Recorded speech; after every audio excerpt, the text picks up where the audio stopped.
Hey folks, welcome back. So my friends, 3 a.m. is strange. It's the hour when every mask slips, every performance cracks, and every human being finally meets their own truth. During the day, folks love to pretend. They talk tough, act detached, and convince themselves they don't feel a thing. Ego mode stays switched on like armor, but when the world goes quiet and there's nothing left to distract them, that armor falls right off. This is the hour when honesty mode wakes up, sits on the edge of their bed, and whispers the things they tried to run from. And it never whispers gently. There's something called cognitive suppression, which basically means they push thoughts away with force. They act like they don't care, like your absence means nothing. But here's the twist, my friends. The more they try to bury a thought, the louder it eventually rises. It's like trying to push a beach ball underwater. The harder they force it down, the stronger it shoots back up the moment their grip loosens. And 3 a.m. is exactly when their grip loosens. That's when all the things they didn't want to feel start breaking through the surface. Rebound thoughts hit them next. These are the thoughts they tried to silence during the day. They tell themselves they're fine. They distract themselves with scrolling, talking, laughing, pretending. But the mind is stubborn. When night strips everything away, those same thoughts return like echoes in an empty hallway, louder than before. They told themselves they've moved on. They told themselves they don't think about you. But folks, the mind has its own rules, and truth isn't one of the lies it's willing to keep. Then comes the intrusive memory loops. These aren't the Hollywood flashbacks or dramatic regrets you see in old stories. These are simple moments looping over and over again. The way you said their name, the look you gave them when they weren't paying attention, a random inside joke, a moment they didn't realize was important until it was gone. These loops sneak in like uninvited guests. They show up at 3 a.m. when the brain is in its rawest state, when it no longer cares about pride or appearances. These memories strike because they were emotionally imprinted into them, tiny pieces of you stored deeper than they ever admitted. Your presence became part of their internal reference system. Even if they rejected you, even if they acted cold, even if they tried to look strong, their nervous system remembers what it felt like around you. And that isn't something the mind can edit out.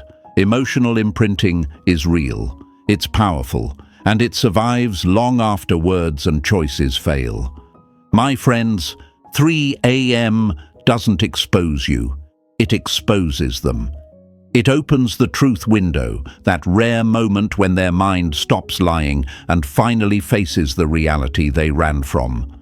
Not the story they told others, not the performance they put on. The truth. And the truth is always simple. The connection wasn't as forgettable as they pretended. You weren't as replaceable as they claimed. Their ego was loud during the day, but their heart speaks at night, and it speaks the language they tried so hard to avoid. Hold this understanding with calm strength. Don't chase, don't beg, don't crumble. You walk forward with steadiness, with silence, with power, because those who try to bury the truth eventually become haunted by it. And while their mind battles itself in the dark, you rise into the light. My friends, this is the moment where you stop letting life shove you around. You've listened, you've reflected, and now you stand at a crossroads. One path leads back into the same noise, the same self-doubt, the same emotional loops that have drained you for far too long. The other path is the quiet, steady one. The one where you choose yourself, choose clarity, choose peace on your own terms. And that choice isn't made with loud gestures. It's made with calm conviction.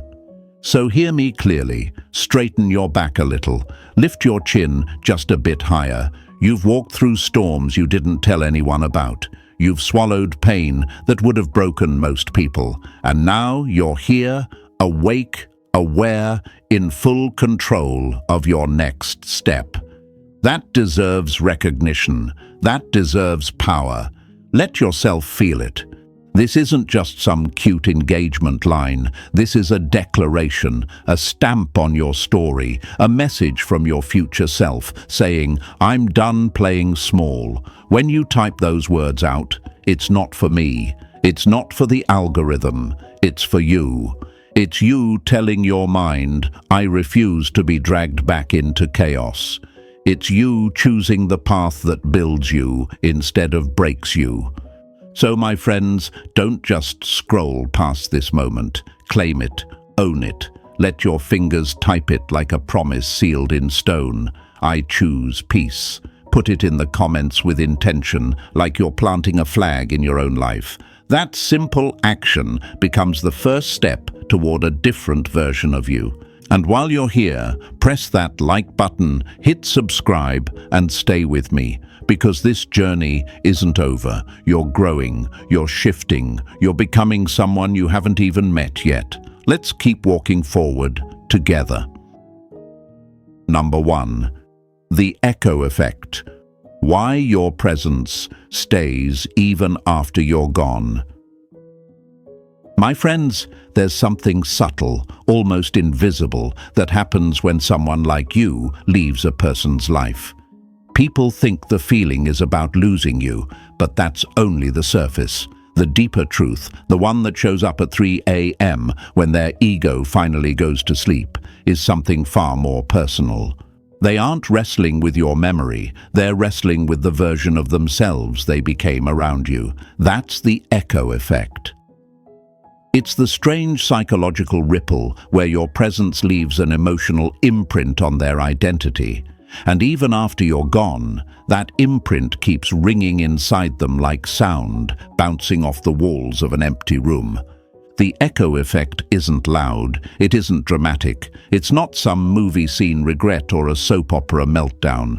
It's quieter than that, more honest than that. It's a subtle internal shift where their mind keeps returning to the moments when they felt understood, grounded, calmer, or even more alive because of you. You weren't just a person in their story, you were a mirror. Around you, they saw a version of themselves they didn't know how to hold on to alone. And when you disappeared, that version didn't disappear with you. It stayed inside them like a ghost of who they used to be. This is why they feel off balance now. They're not asking, "Where did you go?" They're asking, "Where did I go?" And that's a harder question to face. Think of it like standing in a canyon, my friends. When you shout, the sound leaves your mouth instantly, but the echo keeps returning long after you've stopped. You're gone from the surface, but the sound of your presence repeats itself. That's exactly what you became for them. You were their canyon moment, a moment of clarity they didn't realize mattered until the echoes showed up late. And now they're sitting alone, hearing those emotional echoes come back to them again and again, each one reminding them of the self they met around you. They don't miss you, they miss the way they felt when you were there. It's important to understand this, because too many of you think rejection means you weren't enough. But what if the truth is that you made them feel something they weren't ready to keep? What if the emotional state you triggered in them was too unfamiliar, too vulnerable, too honest? What if you awakened a side of them they were scared to maintain? Carl Jung once said, "People will do anything, no matter how absurd, to avoid facing their own soul." And my friends, you brought them face to face with their soul, not through deep conversations or dramatic moments, but through your simplicity, through your presence, through the way you listened, through the way you made them feel safe enough to drop their guard for a second. That's the version of themselves they can't recreate now. And that's why your absence keeps echoing inside their chest. They might ask themselves, "Why do I think about them now? Why does it feel like something is missing, even though I push them away? Why do I feel different when I look at myself in the mirror?" And the hardest one, Why did I feel more myself when they were around? These questions aren't about you. These questions expose them. The echo effect works like this. When someone brings out our better nature, even for a moment, the psyche records that emotional state. It stamps it in. It files it under identity-shaping experiences. And once that imprint exists, the brain doesn't just let it fade. The mind keeps circling back to what felt meaningful, safe, alive, or true. Not because the person was perfect, but because the feeling they awakened was rare. Your energy didn't touch their heart, it touched their sense of self, and losing that feels like losing a part of themselves. But this internal conflict is uncomfortable. Folks don't like facing discomfort. Instead of saying, "I felt more grounded with them," they say things like, "I don't care." Instead of admitting, "I liked who I was when they were around," they say, "It wasn't that deep," but the soul doesn't lie, and the mind can only distract itself for so long. That's why the echo effect hits hardest at night. That's when their distractions fall away. And the echoes come back louder. You didn't force the echo. You didn't manipulate it. You simply showed up as your authentic self. And authenticity leaves footprints, not the kind you can sweep away, the kind that shape people, the kind that stay. And maybe they're struggling right now because they're realizing your departure didn't just remove a person. It removed the emotional environment that helped them breathe easier. They're staring at their own reflection now, seeing someone they barely recognize without you there. Someone more tense, someone more guarded, someone who lost access to a softer version of themselves, and they don't know how to get it back. That's why it feels like you're still there, even though you're gone. That's why the silence feels like it's speaking. That's why the nights feel heavier. They're not haunted by your presence. They're haunted by their own evolution. Losing you interrupted their emotional growth curve, and now they're stuck replaying the version of themselves they can't recreate without the emotional space you provided. My friends, let this truth settle into your bones. You didn't just walk through their life. You changed the way they experience themselves. And that kind of influence doesn't vanish. It echoes, it teaches, it reveals, it stays. And whether they ever say it out loud or not, some part of them will always remember that you were the calm inside their chaos, the clarity inside their confusion, the mirror that showed them who they could be if fear didn't hold them back. Stand firm in this understanding. Carry yourself with quiet confidence. You don't chase echoes, you create them. And the fact that someone still hears you long after you've walked away is proof of your depth, your emotional impact, and your spirit. Write this in the comments like a seal on your journey forward. I leave echoes. Number 2. The micro-memory triggers that ambush them at night. My friends, the mind has a funny way of hiding things until the world goes quiet. During the day, folks can outrun their own thoughts. They stay busy, distracted, plugged into anything that keeps them from noticing the emptiness you left behind. But the truth doesn't disappear. It simply waits for the right moment. And that moment is always late at night, when silence becomes a spotlight and their brain finally begins decluttering all the noise they've piled on top of their feelings. That's when the micro-memory triggers start creeping in. Not the big memories, not the dramatic ones, but the small fragments, the ones they didn't realize mattered until they hit like a pebble dropped into still water. These triggers are tiny, but they carry weight. They remember the tone your voice took when you were serious. They remember the way you laughed at your own joke before they did. They remember that weird little phrase you used when you were tired. They remember the rhythm of how you texted, how your messages had a certain warmth, how even a simple good night felt different coming from you.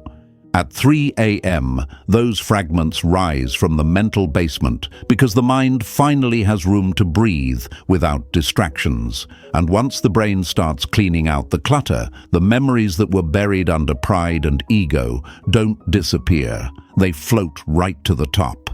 This is why they feel ambushed. They can't control which memory surfaces first. It might be the way your face lit up when you were excited. It might be how you teased them. It might be something ridiculously small, like the way you typed LOL without thinking. Something so insignificant by normal standards, yet powerful because it carried an emotional frequency. Folks underestimate tiny moments, but the mind never does. It archives every piece of warmth, every slice of connection, every drop of comfort. And at night, when everything is stripped down, those emotional fragments gain volume. Sometimes they lie there staring at the ceiling, wondering, why am I thinking about this? Or, why does this even matter?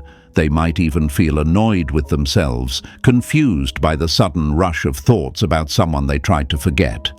But my friends, micro-memory triggers don't follow logic. They follow emotional resonance. They resurface because something about you left a mark deeper than they were willing to admit.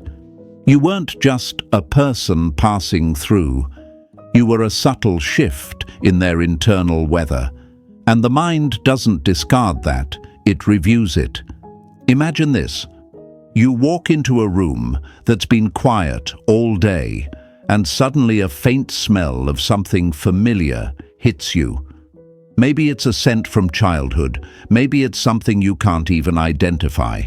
It's small, but it pulls a whole experience back into your awareness. That's exactly what happens to them emotionally. A small flicker of memory opens up an entire emotional landscape they thought they had closed. And once it starts, they can't turn it off.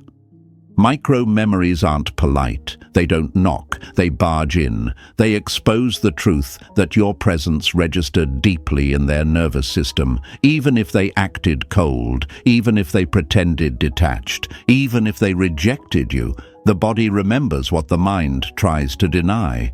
The brain stores emotional data, and your energy left a signature that silence amplifies. They might try to rationalize it. They might tell themselves they're just tired. They might say, it's nothing, even while their chest tightens or their mood shifts. But Jung taught us that what we suppress returns multiplied. The fragments they avoided now show up with clarity. The moments they overlooked now feel sharp. The feelings they buried now stand at the door, asking to be acknowledged. And while they're lying there battling these memories, you're out here growing, healing, moving with calm power. That's the beauty of it. The person who holds the micro-memories isn't you, it's them.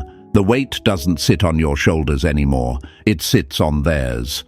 So stay steady, my friends. Don't chase what is already circling back in their mind on its own. You don't need to force your value. The echoes of your presence are doing that work silently, consistently, truthfully. Write this in the comments as your reminder of power and peace. I leave gentle marks. Number 3. The unfinished sentence phenomenon. Why they can't let it go. My friends, there's a strange discomfort that settles into the human mind when something ends before it's truly over. Not in a dramatic way, not in a crying in the rain kind of way, but in a quiet ache that lingers like a sentence missing its final word. That's what I call the unfinished sentence phenomenon. It's not about you as a person. It's not even about the relationship itself. It's about the psychological itch that forms when emotional stories get cut off mid-chapter. And folks, the mind is relentless when it comes to unfinished emotional patterns. It keeps circling, searching, replaying, trying to fill in the blank that never got closure. Think about it. If someone interrupts you mid-sentence, your brain feels the urge to finish what you started, even if the moment has passed. Humans are wired to complete things. It's a survival instinct. The psyche craves resolution because resolution gives the mind safety, structure, and understanding. When someone walks away while the emotional conversation between two souls is still forming, the internal dialogue doesn't stop. It continues running in their head like a movie with no ending, and they're left sitting there, confused by their own attachment to a story they told themselves was small.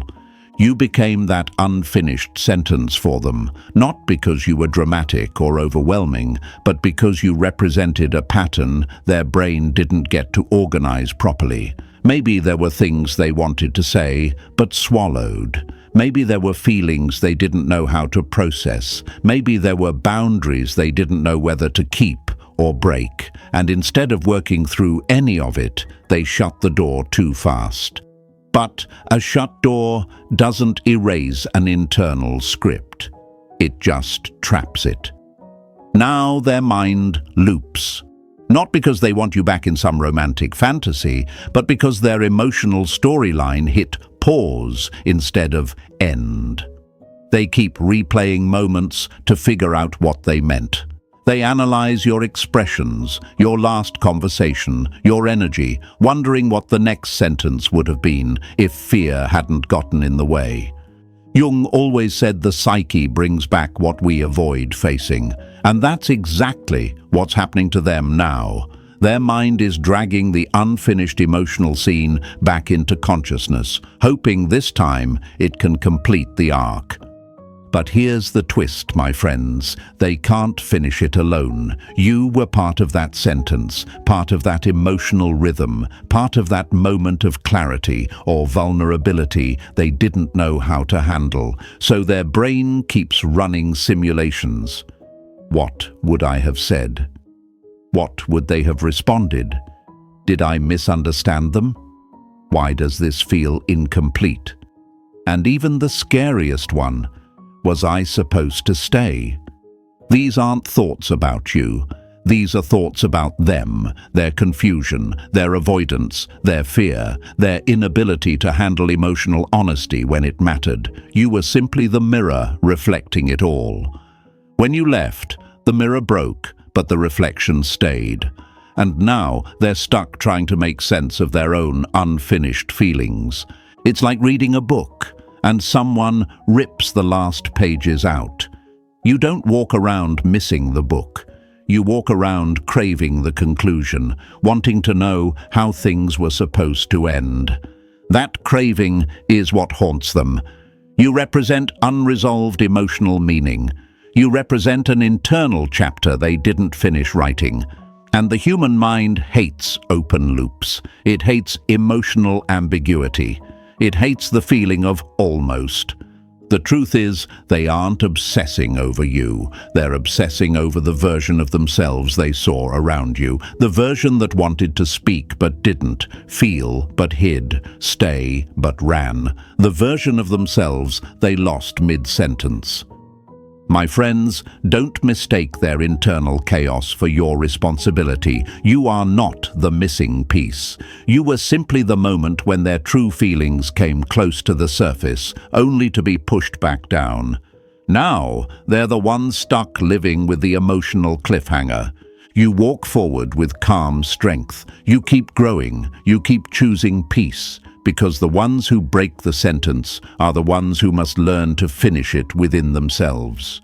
Write this in the comments as your reminder of calm power. I complete my story. Number 4. The collapse of their performance mode.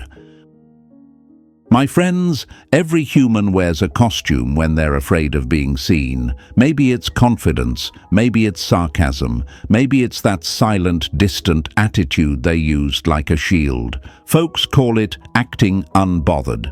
But let's call it what it really is: performance mode. It's the character they step into when they don't know how to handle real emotions.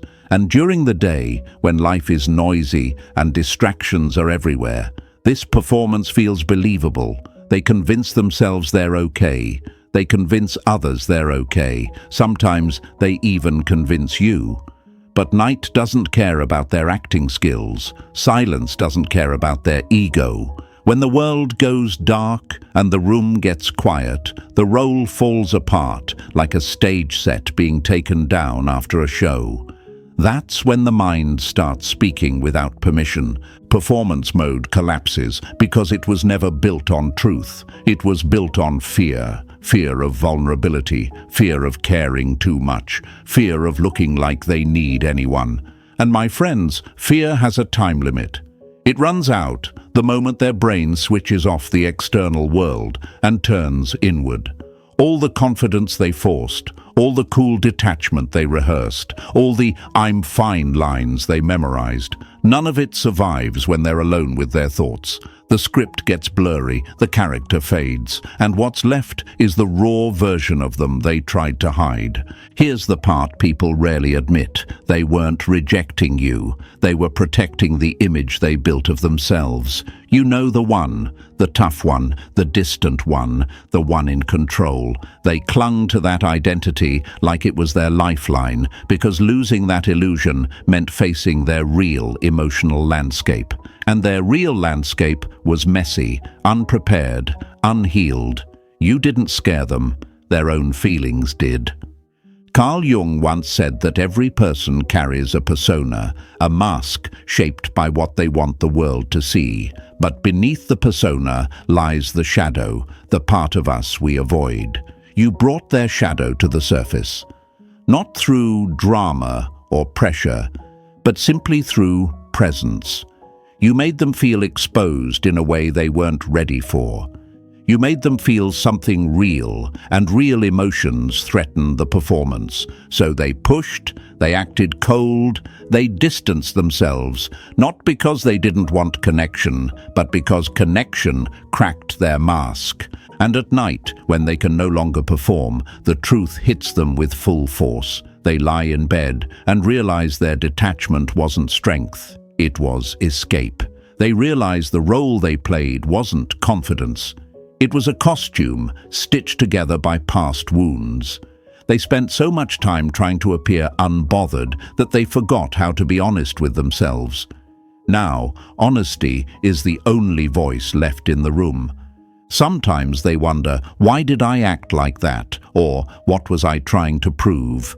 They question their own behavior because the show is over and the mask is sitting on the floor next to the bed. They start noticing the contradictions. They realize they cared deeply but acted like they didn't. They realize they felt safe with you but pretended to feel nothing. And the worst realization of all, they didn't protect their image. They destroyed something meaningful instead. But here's the lesson, my friends. Their performance was never your burden. Their mask was never your responsibility. You saw them clearly, even while they were acting, and that kind of clarity is rare. They tried to hide, but you still understood them. And that's what scares people the most, being seen by someone who can't be fooled. So they pushed away the connection instead of facing themselves. Now the silence exposes everything. Their pretending collapses, their truth surfaces, their feelings confront them with no filter, no audience, no performance. And you stay grounded, you stay balanced, you stay aligned with your own truth. Because the ones who needed a mask to stand beside you were never ready for the level of honesty you carry naturally. Write this in the comments as your reminder of inner strength. I stay real.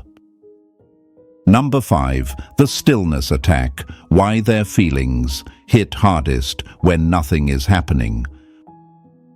My friends, stillness has a way of exposing the truth that chaos hides. During the day, folks run on noise. Notifications, conversations, errands, scrolling, work, habits, random distractions. They stack layer after layer onto their mind until it's too cluttered for anything real to surface. And they like it that way. Noise is a shield. Movement is a shield. Being busy is the easiest escape from the stuff they don't want to feel. But when the world finally slows down and everything goes quiet, that shield cracks. What they pushed away comes rushing back, not as drama, not as heartbreak, but as a silent wave that rises inside them. This is the stillness attack. The stillness attack happens when the nervous system drops out of survival mode. During the day, they're overstimulated. Their brain is too occupied with tasks, stimuli, and distractions to process emotion. But at night, especially around 3 a.m., the overstimulation wears off. The mind recalibrates. The nervous system starts returning to baseline. And that baseline is where all the thoughts they avoided are waiting patiently, like unopened letters in the mailbox. Stillness becomes the moment the brain finally says, "Now we deal with what you've been running from." And this is why their feelings hit hardest when nothing is happening, not because they're devastated, not because they're replaying the relationship like a tragic movie, but because emotional suppression has an expiration date. Every emotion they refuse to acknowledge during the day shows up at night for attention. You're not haunting them. Their own mind is. You're just the symbol attached to the emotions they tried to bury. Imagine this. A lake during the day looks chaotic. Waves, movement, distractions on the surface. You can't see what's underneath. But when night comes and the water becomes still, everything hidden below becomes visible. Shapes, reflections, shadows. That's exactly what happens to their inner world. Stillness reveals the emotional sediment they pushed to the bottom, and some of that sediment has your name on it, not because of heartbreak, but because your presence touched a deeper emotional layer inside them. They might find themselves thinking, "Why am I feeling this now?" Or, "Why does this even matter?" They may feel frustrated, confused, irritated that your memory is showing up uninvited.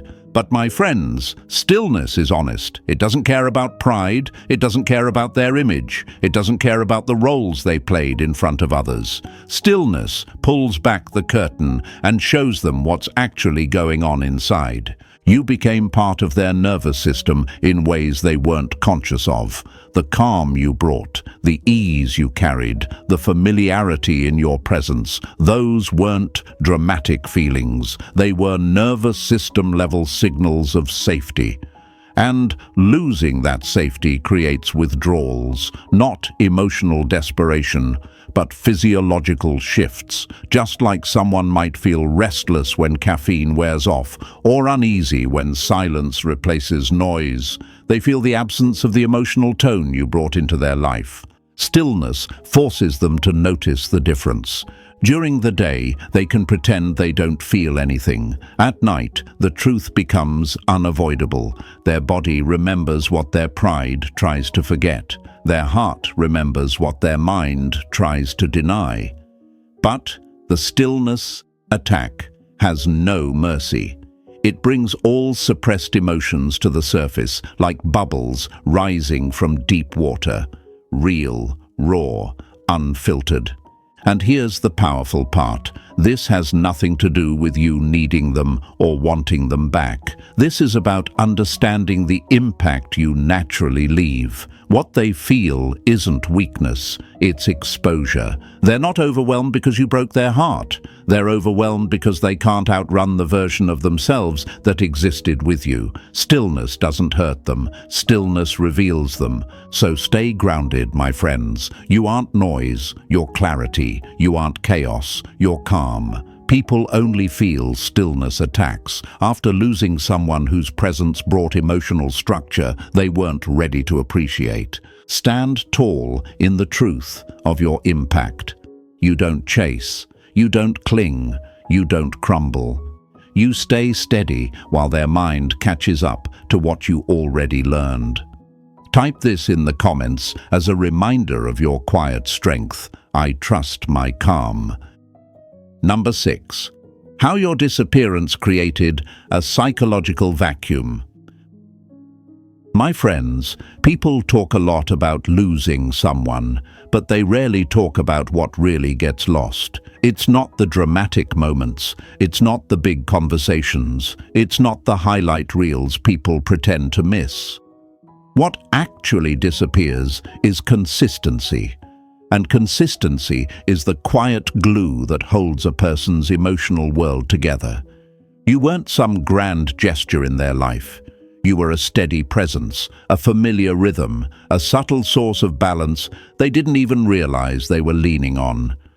When someone like you disappears, it doesn't create sadness first. It creates a psychological vacuum. A psychological vacuum is what happens when the mind loses a pattern it depended on. Humans are creatures of routine more than they are creatures of emotion. They get used to the way you show up, the timing of your presence, the tone you bring into their day. Maybe you checked in without forcing anything. Maybe your energy always came with a hint of steadiness. Maybe every conversation with you made them feel slightly more centered without them understanding why. This wasn't loud.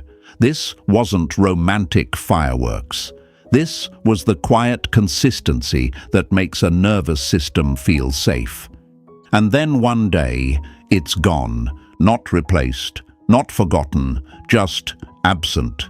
This absence creates space, and folks think space equals freedom, but psychologically, space equals vacuum.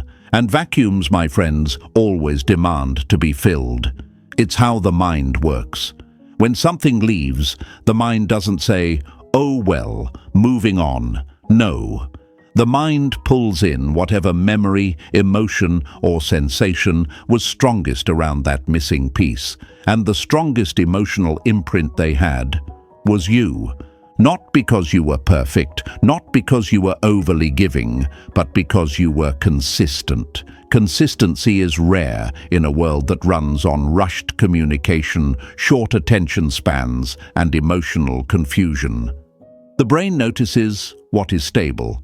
It anchors itself to what feels predictable. And you were predictable in the best way. Not boring, but grounding. Not clingy, but reliable. Not dramatic, but emotionally safe.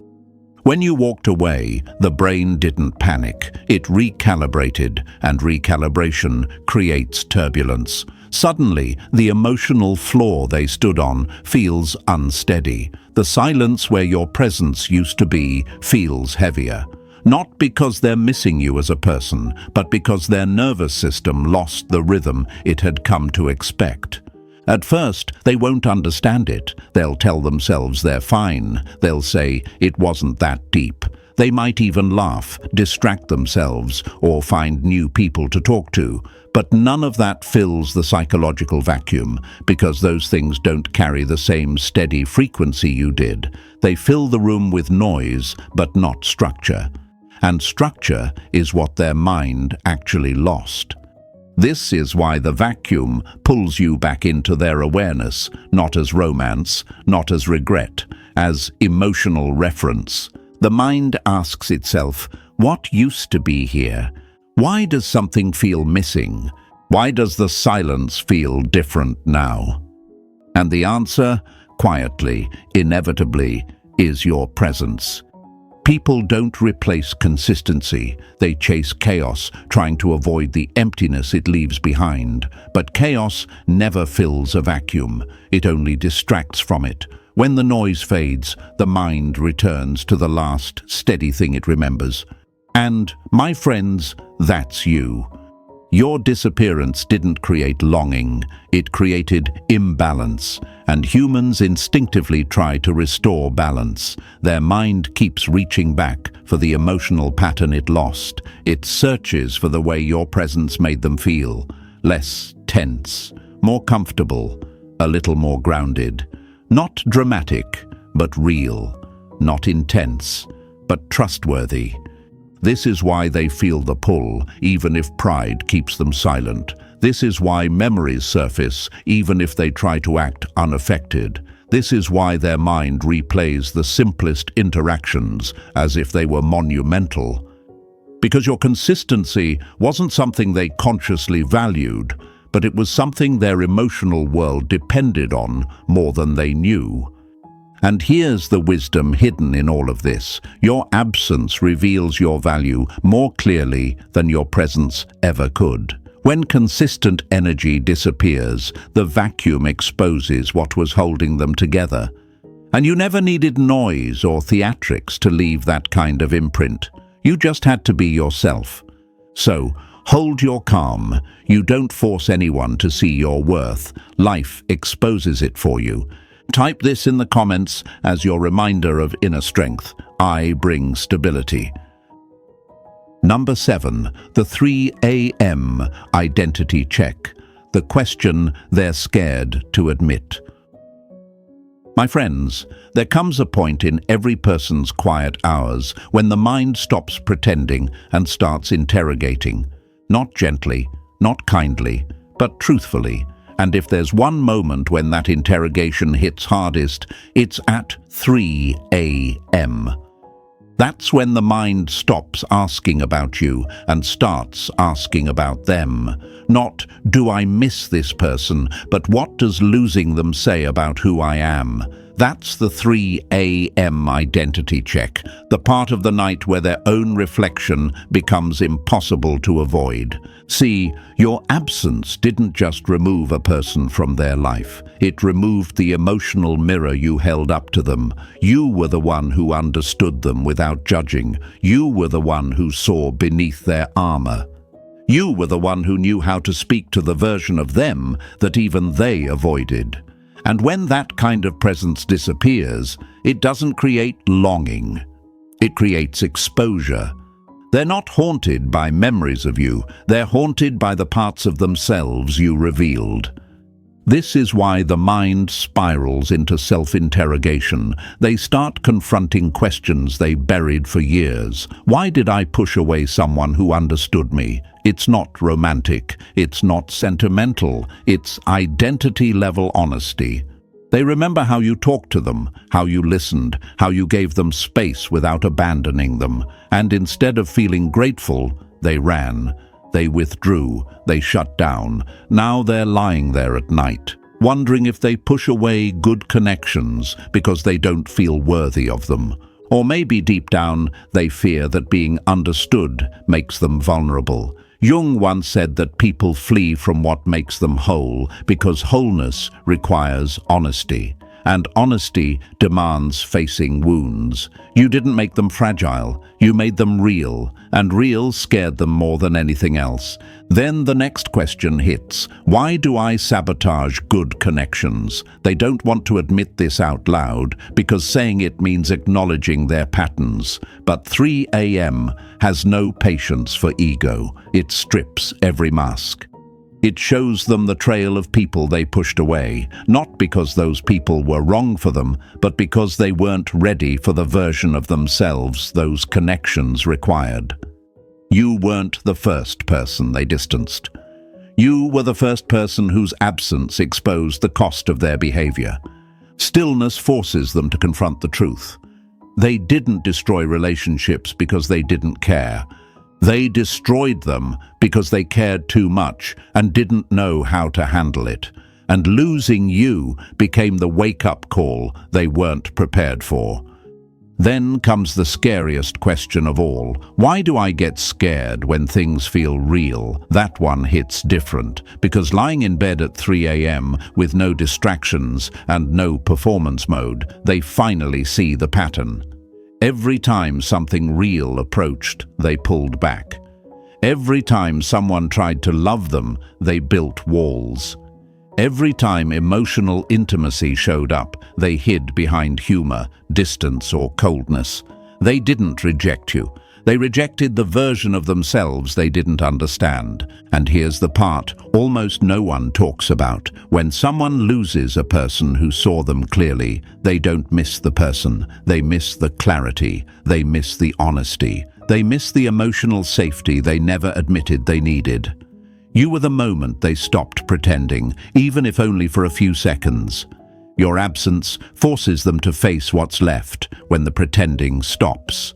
This is why the identity check cuts deeper than longing ever could. Missing someone is easy. Facing yourself is brutal. They don't ask, "Do I miss them?" They ask, "What does losing them reveal about me?" And my friends, that question is the beginning of transformation. Not because you're trying to change them, but because losing someone who brought out truth exposes the parts of themselves they've tried to hide. So walk forward with calm strength. You didn't break them, you revealed them. And revelation always comes before growth. Type this in the comments as your reminder of inner truth. I reveal truth. Number 8. The return moment. Why they come back after their internal mirror shatters. My friends, there's a moment, quiet, unsettling, deeply human, when a person finally stops fighting themselves and starts seeing the truth they've been avoiding. It doesn't happen during the arguments. It doesn't happen right after the breakup. It doesn't happen when they're busy, distracted, or pretending they're fine. It happens much later, after the internal mirror they've been hiding from finally cracks and forces them to stare at the version of themselves they've been running from. And that's when something shifts inside them. That's when the return moment begins. People love to romanticize this idea of they miss you or they regret losing you. But my friends, that's surface-level storytelling. What actually pulls them back isn't nostalgia or guilt, it's identity. More specifically, the version of themselves they only accessed when you were present. Your presence wasn't just comforting, it was regulating. You didn't give them butterflies, you gave them balance. Not chaos, you gave them clarity. Not pressure, you gave them emotional oxygen. They didn't know they were breathing easier with you around until they tried breathing without you. And when that emotional regulation disappears, their nervous system goes searching for the source. Not in words, not in memories, but in instinct. The body remembers what the mind denies. They don't come back because they want you. They come back because they want the self they became around you. This is why the return moment hits so strangely for them. It's not emotional longing, it's identity withdrawal. They start noticing that the way they laugh doesn't feel the same. The way they respond to stress feels heavier. The way they move through their day feels slightly off, slightly uncentered, slightly disconnected. Something inside them feels unaligned. It's subtle, but it eats at them. Then the questions begin, not about you, but about themselves. Why did I feel more grounded around them? Why was I calmer when they were in my life? Why did I take that version of myself for granted? And the one that hits them right in the chest, why can't I get back to that version of me without them? That's the breaking point, the place where denial collapses. The return moment is not emotional weakness, it's psychological honesty. They finally see that the person they were around you wasn't a temporary feeling. It was an expansion. You made them a slightly better, slightly braver, slightly more emotionally aware human being. Not because you tried to, not because you were fixing them, simply because your presence allowed their nervous system to settle long enough for their real self to show up. And once someone has tasted that version of themselves, it becomes impossible to unremember. They try replacing you with noise, distractions, new people, forced confidence, fake indifference, but nothing recreates the emotional tone you brought. They might find excitement elsewhere, but they can't find stability. They might find attention elsewhere, but they can't find grounding. They might find comfort elsewhere, but they can't find alignment. Their nervous system keeps telling them something is missing, not a person, an emotional state. You weren't the love story they lost. You were the inner balance they didn't know how to protect. And when their internal mirror shatters, when ego, pride, fear, and denial finally break apart, they return because they realize they can't reclaim that version of themselves alone. Not because you completed them, but because you awakened parts of them they had buried. You brought out a softness they didn't trust, a calm they didn't understand, a stability they didn't know how to hold. Losing you didn't create longing, it created self-disconnection. That disconnection is what brings them back. It's not they miss you. It's they miss who they were when life felt safer with you around. It's not they regret losing you. It's they regret losing the emotional alignment your presence gave them. This is the truth they don't admit. This is the truth that pulls them toward you with a quiet desperation. They're not looking for closure. They're looking for restoration.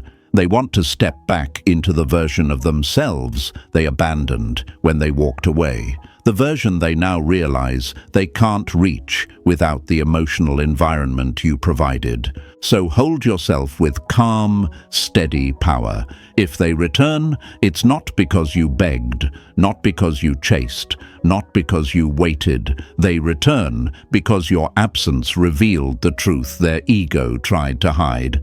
Write this in the comments as your reminder of inner value. I awaken growth.